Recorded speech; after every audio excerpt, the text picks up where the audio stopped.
आप देख रहे हैं पाक सिंध 24 न्यूज में हूं आपका होस्ट इरफान शेख ठट्ठा से रिपोर्ट कर रहे हैं मोहम्मद अली शेख।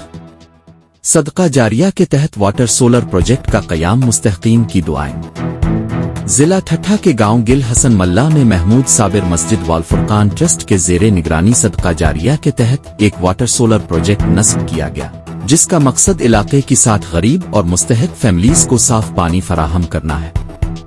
इस प्रोजेक्ट को समीरा अली सादिक, लैला जहांगीर और आलियाना जहांगीर के ताउन से मुकम्मल किया गया। गांव के तमाम नो मुस्लिम अफराद ने उनके लिए खुसूसी दुआएं की कि अल्लाह उनके घर, कारोबार और जिंदगी में बरकत डाले और दुनिया और आखिरत में कामयाबियां अता फरमाए।